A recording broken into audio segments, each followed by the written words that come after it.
I'd like to take just 3 minutes of your time today to talk to you about the release of my navigation plan for America's warfighting Navy to ensure that we are more ready for potential conflict with the People's Republic of China by 2027. I released America's warfighting Navy. So hitting these targets by 2027 is what we're calling Project 33, the year the PRC chairman told his forces to be ready for war. America is counting on us to deter aggression, defend our national security interests, and preserve our way of life. The clock is ticking. Let's get after it. U.S. Navy Chief unveils plan to be ready for possible war with China by 2027. As China has increasingly stepped up aggression against the Philippines and Taiwan in recent years.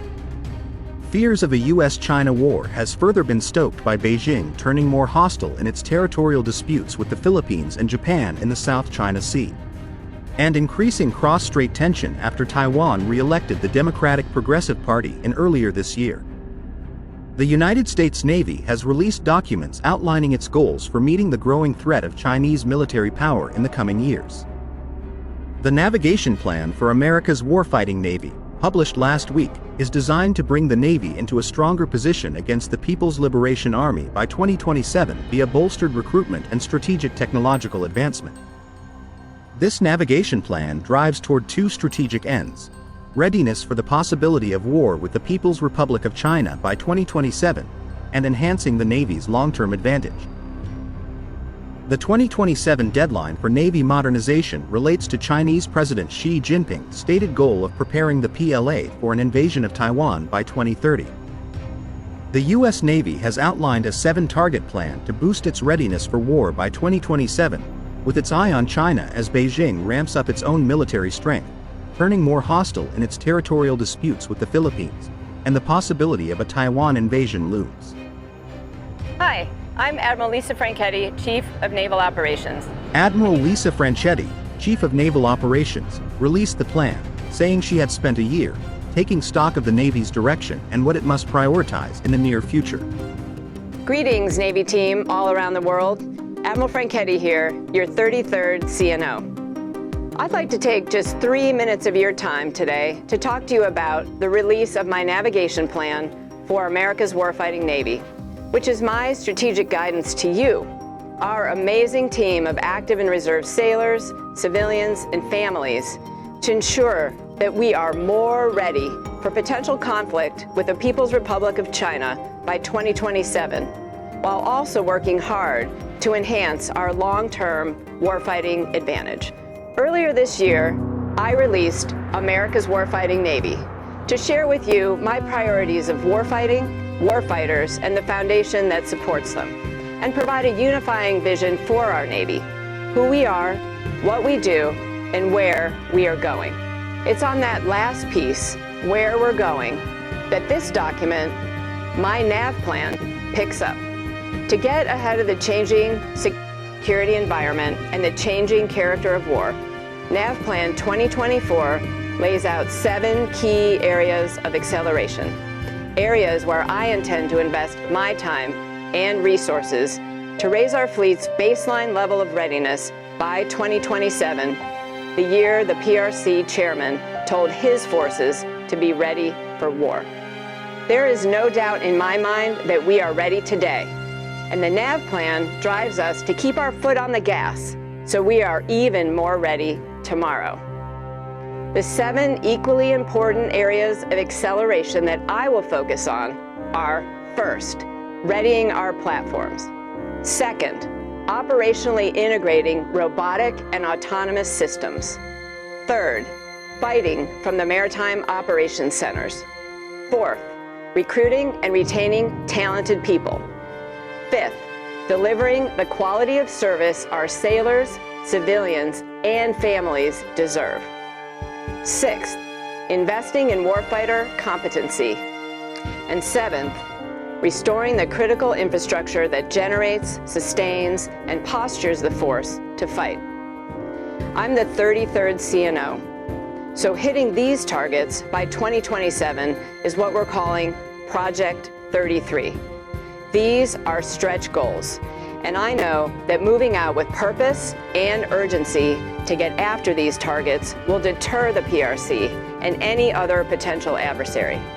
And they will make us even more ready to fight and win decisively should that deterrence fail. But hitting these targets won't happen without you, America's warfighting Navy. NAV Plan 2024 may seem far removed from the work you do every day. But I want you to know that everything in it is designed to give you, our true secret weapon, all you need to be the best warfighter you can be every day. And so, I ask you, reread America's Warfighting Navy and then read the NAV Plan so you can understand your role in getting after what our nation needs us to do today and in the future. America is counting on us to deter aggression, defend our national security interests, and preserve our way of life. The clock is ticking. Let's get after it. Chief of Naval Operations Admiral Lisa Franchetti assumed her duties as Naval Chief of Operations in November. She previously commanded 2 carrier strike groups and held command of the 6th Fleet, and is the first woman to serve on the Joint Chiefs of Staff. The Navy is taking lessons from its combat in the Red Sea over the past year, and what Ukraine has done to hold off the Russians in the Black Sea, to help U.S. military leaders prepare the service for a potential future conflict with China. From drones and unmanned surface vessels to the more advanced operation of shipboard guns, the Navy is expanding its combat skills and broadening training. It is also working to overcome recruiting struggles, so it can have the sailors it needs to fight the next war. As part of the United States deterrence strategy against China, aside from boosting its Navy, the United States also strengthened its interoperability with its allies in Indo-Pacific. With this, the United States keeps mid-range missile systems strategically stationed in the Philippines as tensions with China rises. The U.S. has no immediate plans to withdraw a mid-range missile system deployed in the Philippines, despite Chinese demands, and is testing the feasibility of its use in a regional conflict. The Typhoon system, which can be equipped with cruise missiles capable of striking Chinese targets, was brought in for joint exercises earlier this year, stationed strategically in northern Luzon, near Taiwan, and adjacent in hotly contested waters of South China Sea.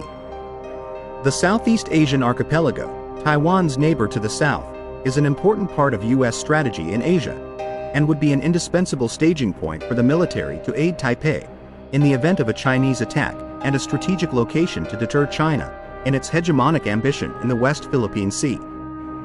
China and Russia have condemned the first deployment of the mid-range missile system to the Indo-Pacific, accusing Washington of fueling an arms race. China's foreign ministry said on Thursday it was very concerned about the plan to keep the system in place near Taiwan.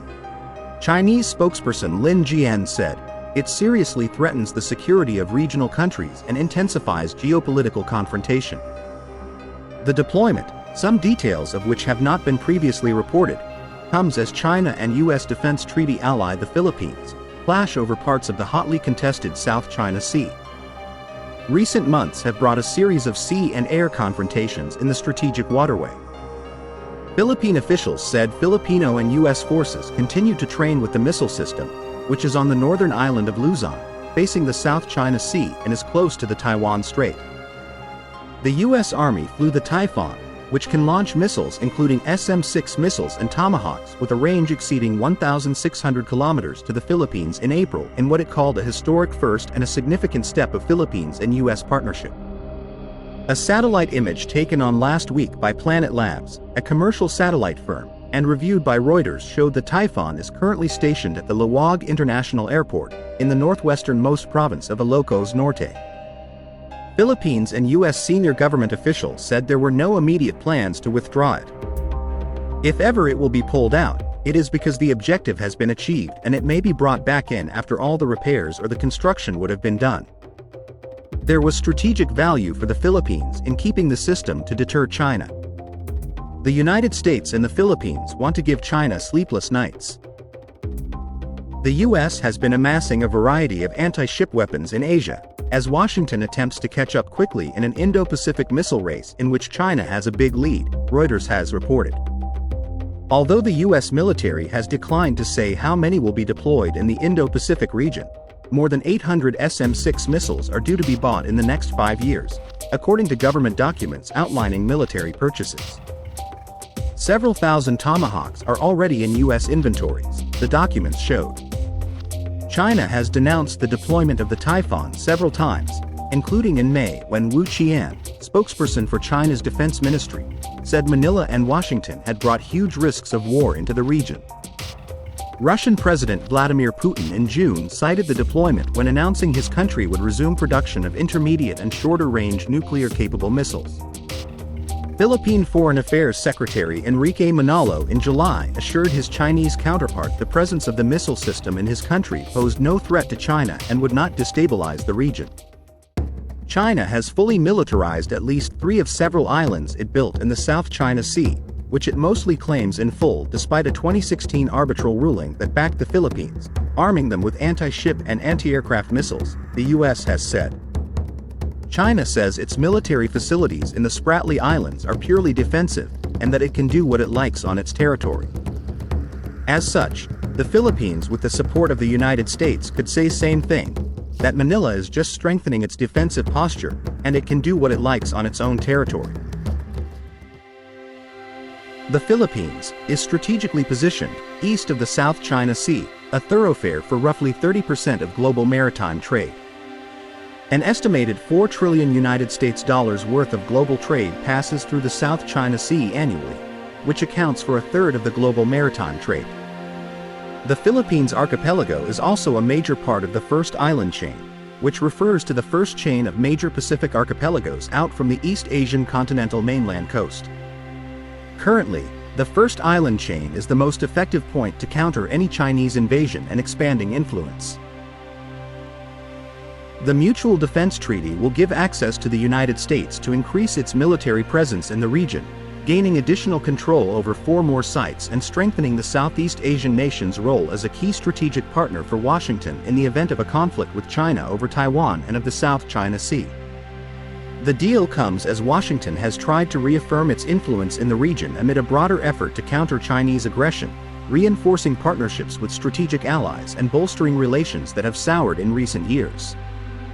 Among the 5 treaty allies that the United States has in Asia, the Philippines and Japan are the most geographically close to Taiwan, with the Philippines' northernmost inhabited island of Itbayat just 93 miles away. Having increased U.S. access in northern Luzon, the closest Philippine island to Taiwan, really ensured that the Philippines and the U.S. alliance are going to have a front and center role in Northeast Asian security and deterrence. The Philippines is also strategically important because of what lies beneath the surface of the ocean. The waters just off the west coast of the South China Sea, where China has turned a series of sand mounds into military bases, are flush with undergrowth, making it ideal for stealth submarine movement. The U.S. Marine Corps has proposed shifting towards smaller units in the region that could deploy to remote islands for missile attacks, rear support, counterattacks, or intelligence gathering in the case of a war with China. Along with islands in Japan, the islands of the Philippines represent what American military planners see as one of the most important locations for such tactics. The country's territorial integrity is now under threat from a hegemonic China. Given the Philippine military's inability to defend the country against a preponderant China, the Philippines moved closer to the United States, which provides the training and capacity to protect its territory. The Philippines is also vital to U.S. interests because it is a treaty ally that occupies a critical position in the U.S. defense perimeter in Asia, the U.S. alliance architecture which runs from East Asia to the South China Sea and the Western Pacific. During their meeting on the 1st of May, U.S. President Joe Biden assured Marcos Jr. that the United States remains in its ironclad commitment to the defense of the Philippines, including the South China Sea. A stronger Philippines-U.S. alliance has complicated the cost for China to challenge the Philippines over territorial issues. Given the U.S. military's sophisticated weapons, equipment, and combat training, it is fully capable of deterring China's advance in the South China Sea. The enlarged presence of the U.S. military in the northern Philippines can also reinforce more dynamic and collaborative operations in case China attempts to forcefully unify Taiwan with the mainland. Beijing left Manila with little choice but to take the next best approach, which was to strengthen its alliance with the United States to balance the Chinese threat.